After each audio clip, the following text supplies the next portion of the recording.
하나님의 말씀은 베드로전서 1장 1절부터 4절까지의 말씀입니다. 제가 봉독합니다. 예수 그리스도의 사도 베드로는 본도, 갈라디아, 갑바도기아, 아시아와 비두니아에 흩어진 나그네 곧 하나님 아버지의 미리 아심을 따라 성령의 거룩하게 하심으로 순종함과 예수 그리스도의 피 뿌림을 얻기 위하여 택하심을 입은 자들에게 편지하노니 은혜와 평강이 너에게 더욱 많을지어다. 찬송하리로다. 우리 주 예수 그리스도의 아버지 하나님이 그 많으신 긍휼대로 예수 그리스도의 죽은 자 가운데서 부활하심으로 말미암아 우리를 거듭나게 하사 산 소망이 있게 하시며 썩지 않고 더럽지 않고 쇠하지 아니하는 기업을 있게 하시나니 곧 너희를 위하여 하늘에 간직하신 것이라. 아멘. 기도하겠습니다. 새해를 맞이하여 첫 주일 예배 주님 앞에 드립니다. 아버지 하나님, 우리의 예배를 통하여 주께서 홀로 영광 받아 주시고 아버지의 거룩하신 뜻이 무엇인가를 깨닫고 예수 그리스도 안에 들어온 자들에게 주께서 허락하시고 보장하신 약속이 무엇인가를 바로 알고 온 한 해는 참으로 주님과 함께하는 믿음으로 승리하는 복된 한 해가 될 수 있도록 성령 하나님 역사하여 주시옵소서. 말씀을 전하는 자도 듣는 자도 다 함께 주의 은혜 가운데 거하기를 간절히 소망하옵고 우리 구주 예수 그리스도 이름으로 감사하며 기도하옵나이다. 아멘. 할렐루야. 인사합시다. 사랑하며 축복합니다. 다들 그렇게 인사 많이 하는데 한 번 더 인사합시다. 새해 복 많이 받으세요. 네, 복 많이 받으세요. 목사님께요. 네, 감사합니다. 새해를 맞을 때마다 다들 작년보다 올해는 더 좋아지겠지, 더 나아지겠지, 그런 소망을 가지게 됩니다. 덕담이나 새해 인사를 나누는 가운데 또한 막연한 소망을 기대하기로 만들지요. 올해 잘 될 거야, 좋은 일 있을 거야, 이렇게들 덕담을 나눕니다.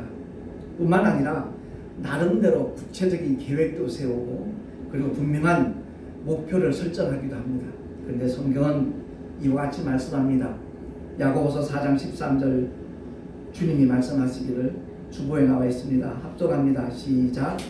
들어라, 너희 중에 말하기를 오늘이나 내일이나 우리가 아무 도시에 가서 1년을 유하며 장사하여 일을 보리라 하는 자들아, 너희 생명이 무엇이뇨?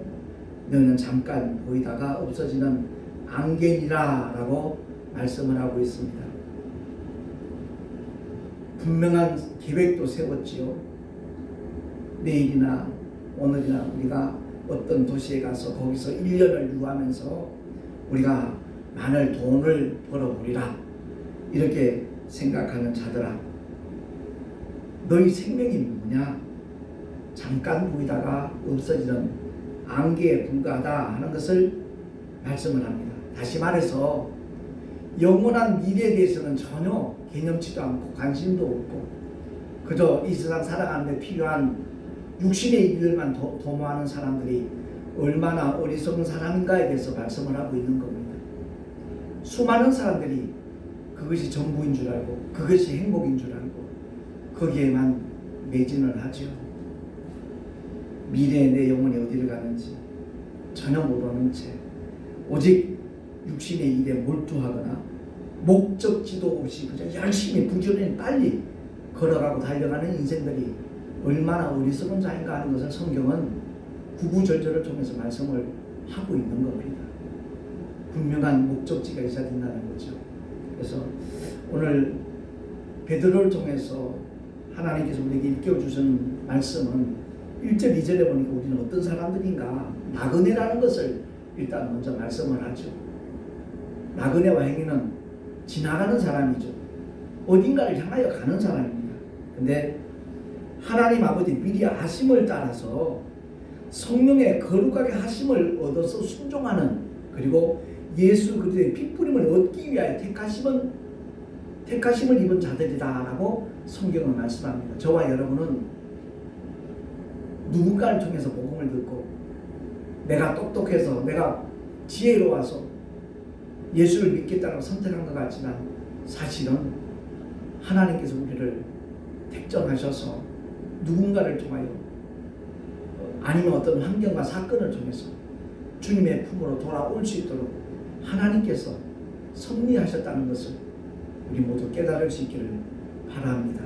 그 믿음을 가진 사람은 끊임없이 주님을 바라봐요. 주님을 의지하게 되어 있어요. 그렇게 택하심을 받은 자들에게 사도와 인사하는 인사법은 늘 그겁니다.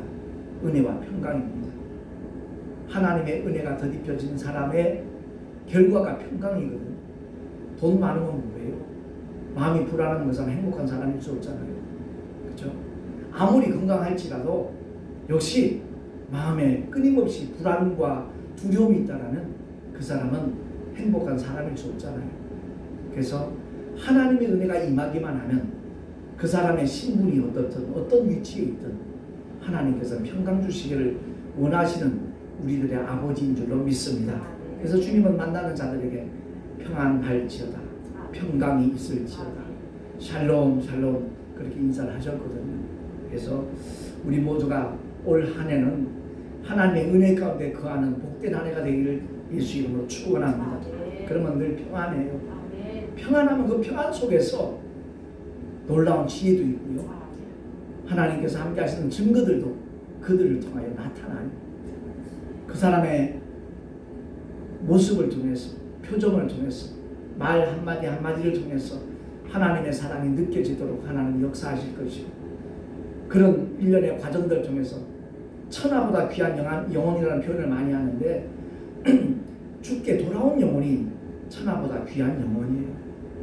다시 말해서 회개한 영혼이라는 거죠.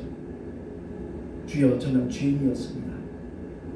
나를 긍휼히 여겨주시고 예수의 보혈로 죄사함 받은 놀라운 하나님의 약속을 이제 깨닫고 내가 믿음으로 주 예수를 나의 구주로 영접하오니 주님 함께해 주옵소서. 이렇게 고백하는 자들마다 주님은 끊임없이 그들에게 관심을 표명하시고 일마다 때마다 주의 손길에 보호해 주시고 승리의 길로, 정말 생명의 길로만 이끌어 주시는 줄로 믿습니다. 그래서 새해를 맞이하면서 우리가 어떤 계획을 세우는 것도 좋고 어떤 목표를 설정하는 것도 좋지만 가장 시급한 일, 정말 내 영혼이 앞으로 어디로 갈 것인가에 대하여 올바른 깨달음을 갖고 우리 이 목숨 대단한 것 같고 굉장한 것 같지만 잠깐 보이다가 없어지는 안개와 같은 존재라는 겁니다. 다시 말해서 이 육신은 시한적인 존재이지만 그게 전부가 아니라는 거죠. 이 세상의 모든 생명 있는 동물들이, 우리 사람도 동물이잖아요. 모든 동물들이 그냥 육신적으로만 다들 돼 있는데 인간만큼은 영혼이 하나님의 형상대로 그 모양을 따라 지원받은 영적 존재이기 때문에 영원한 존재와 시한적인 존재의 결합체가 우리 인간이라는 겁니다. 성경은 그것을 우리에게 밝히 조명을 해주고 있는 거예요. 그래서 하나님께서는 독생자를 이 땅에 2000년 전에 보내주셔서 누구든지 그리스도 안에 들어오기만 하면 첫 아담에 속한 죄인의 신분이 아니라 새로운 피조물로 거듭나도록 하나님은 역사하시는 줄로 믿습니다. 그래서 예수 그리스도를 통해서 하나님께서 내일을 약속하셨어요. 영원한 미래를 약속하셨어요. 그것이 바로 영생과 천국입니다. 제가 어제부터 유튜브에 올라온 어느 평신도의 그 메시지를 3편을 이렇게 보다가 제 카카오 스토리에 올려놨는데 휴거에 대한 메시지예요.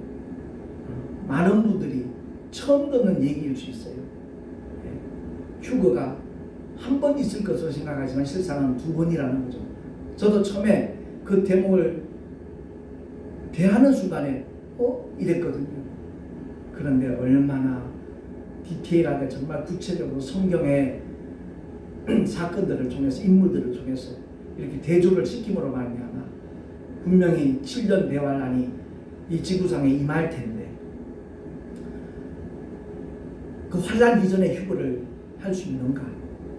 만약 거기에 참여하지 못하는 자가 됐을 경우 전 3년 반 환란이 시작되고 난 다음에 그때 정말 하나님의 긍휼을 덧입어서 두 번째 휴거에 동참할 수 있는가? 거기에서도 만약 탈락했는가면 순교밖에 없거든요. 후 3년 반은 누구도 견디기 힘든 어마어마한 재앙이거든요. 예. 그때는 피 흘림밖에 없어요. 내 목숨을 내놓는 길밖에 없어요. 그렇게라도 구원을 받을 수 있는 영혼이 된다면 그 사람은 참 복 있는 사람이라는 것을 그렇게 그 메시지를 통해서 증거하고 있더라고요. 그래서 저와 여러분이 예수를 믿는 이유 중에 하나는 딱 한 가지예요. 죄와 사망의 문제를 우리 스스로 해결할 수 없기 때문에 하나님께서 그 해결책으로 하나님의 처방으로 하나님의 독생자를 2000년 전에 이 땅에 보내주셨거든요. 그분은 바로 이 십자가에 달리시기 위해서 그리고 피 흘려 죽어주시기 위해서 왜? 인류의 죄를 모두 다 사하여 주시려고 그 부끄러운 자리에 그 고통스러운 자리에 그 치욕스러운 자리에 주님은 주저하지 아니하고 달리셨다라는 사실입니다. 그래서 그 하나님의 사랑과 은혜를 받아들이기만 하면 누구나 다 하나님을 향하여 아바, 아버지라 부를 수 있는 자녀의 권세를 주셨다는 것이 성경의 약속인 줄로 믿습니다. 그 약속을 아느냐, 믿느냐, 붙잡고 사느냐 거기에 따라서 그 사람의 삶의 자리는 달라질 수 있다는 것을 성경은 말씀하고 있는 겁니다. 주님께서 십자가에서 피 흘려 죽으심은 인류를 위한 죽음이라고 다들 고백을 하면서도 정작 그 죽음이 나를 위한 죽으심이라는 것을 정말 실감하는 사람은 어쩌면 그렇게 많지 않을 수도 있어요. 저와 여러분은 그야말로 하나님의 놀라운 사랑을 십자가를 통한 저와 여러분을 향하신 아버지의 사랑을 정말 그대로 알고 절감하면서 실감하면서 기뻐하며 감사하며 감격하면서 살아갈 수 있는 하나님의 사람들 되기를 예수 이름으로 축원합니다. 요즘 보험 중에 치매보험이라는 게 또 있잖아요. 자기가 누군지 몰라요. 평생 살아왔는데 자기 이름도 몰라요. 자기와 함께 살던 가족들도 자녀들도 몰라봐요. 그 치매라는 병이잖아요. 어쩌면 가장 무서운 병일 수도 있어요. 그런데 이 지구상에는 영적인 치매 환자가 얼마나 많은지 몰라요. 자기가 누군지 몰라요. 어디로 가는지도 몰라요. 그냥 현실에 급급해서 바삐 살다가 죽음이 찾아오는 그 순간 그때는 이미 기회가 없어졌거든요. 영원한 정말 꺼지지 않는 불못으로 던질 수밖에 없는 불쌍한 치매 환자들이 우리 주변에 굉장히 많다는 것을 꼭 기억을 하고 신축년 새해에는 한시적인 존재인 육체와 영원한 존재인 그 영혼 가운데 어떤 나를 위하여 살아가야 될 것인가. 이 육신을 입고 잠시 세상에 머무는 70년, 80년, 길어야 120년 그 시한적인 존재 육체를 위해서 내가 살 것인가. 아니면 정말 하나님께서 우리 영혼을 취하여 가시던 그 순간 육신은 한 줌의 흙으로 돌아갈지언정 정말 하나님이 기뻐하시는 복된 영혼, 하나님의 사랑과 은혜를 덧입은 그 영혼을 위하여 살아가야 될 것인가. 정말 우리는 올바로 선택을 하고 주님이 기뻐하시는 삶의 자리로 한 걸음 한 걸음 걸어가고 달려갈 수 있는 하나님의 사람들이 될 수 있기를 바랍니다. 주님의 몸인 교회는요, 바로 아까 베드로가 인사한 내용에도 나와 있듯이 성령의 거룩하게 하심으로 순종합니다. 내 힘과 내 노력과 내 의지로 순종할 수도 있지만 그것은 항상 한계가 있어요. 그래서 성령의 감동하심을 따라서 성령의 인도하심을 따라서 나아갈 때는 어떤 장애물도 그를 가로막지 못하거든요. 넉넉히 뛰어넘을 수 있고 오히려 그런 사건들을 통해서 더 하나님의 영광을 드러낼 수 있는 믿음의 주인공으로도 드러날 수 있거든요. 사다굴에 던져진 다니엘을 통해서 하나님 역사하셨듯이 정말 우리 모두는 다 어떤 낭만 속에서 이 코로나19 바이러스 때문에 모두가 주눅들고 위축되어 있지만 정말 하나님께서 함께 하시는 믿음의 증거를 가진 사람들은 담대합니다. 결코 객기 부리자는 얘기가 아닙니다. 정말 주님이 내 안에 와 계시고 성령님이 역사하시는 사람들은요, 아무것도 두렵지도 않아요. 불안하지도 않아요. 왜? 하나님께서 함께 하시니까. 내 안에 성령 하나님이 들어와 계시기 때문에 그런 겁니다.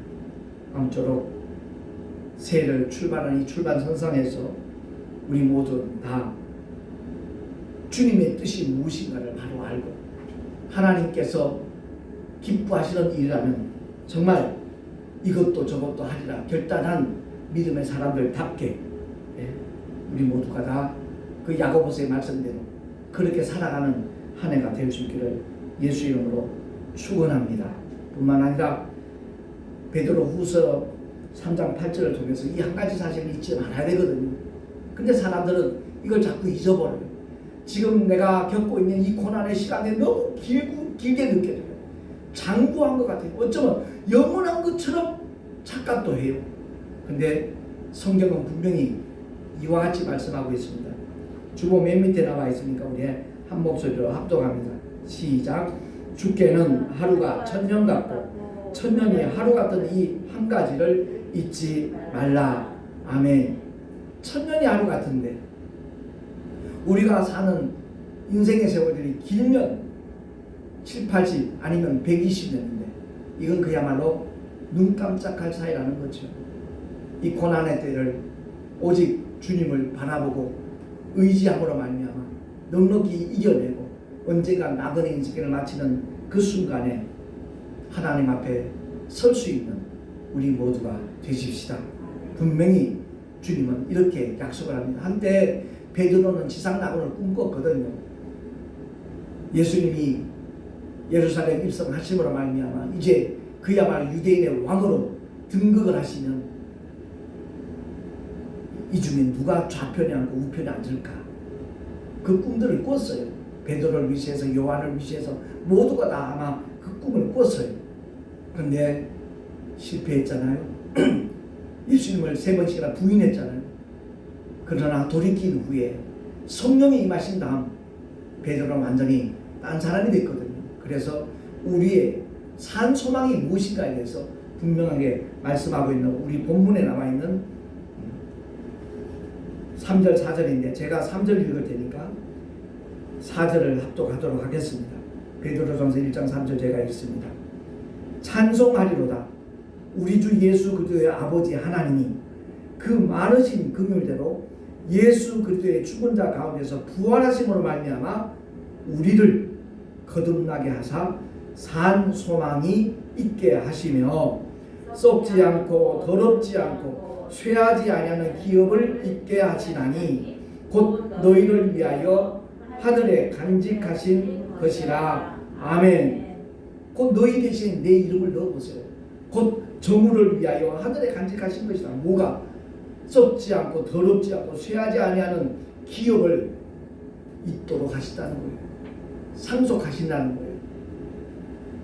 저와 여러분 이 소망을 가지고 이 세상 사는 동안은 어떤 경제적인 어려움이 있고 건강에 아픔이 있고 여러 가지 슬픈 일들과 고통의 문제가 있다 할지라도 그것은 언젠가 지나가는 일들이고 반드시 끝이 날 일들이고 우리에게 영원한 산소망이 있다는 것을 기억하라고 저 천성을 향하여 한 걸음 한 걸음 힘있게 내딛고 달려갈 수 있는 하나님의 사람들이 되십시다.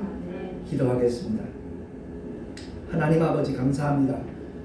새해 첫 주일 예배 드리면서 주님께서 주신 이 놀라운 산소망을 정말 믿음으로 끝내 붙잡고 승리하는 믿음의 주인공들이 되기를 소망합니다.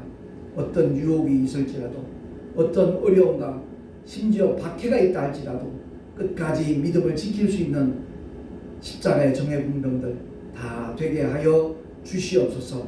이미 승리는 우리의 것이라는 것을 분명히 알고 끝까지 주 예수 그리스도의 이름으로 모든 악한 세력을 물리치고 이겨내는 하나님의 사람들로 살아가게 하여 주시옵소서. 올 한 해를 주님 손에 온전히 의탁하고 우리 구주 예수 그리스도 이름으로 감사하며 축복하며 기도하옵나이다. 아멘.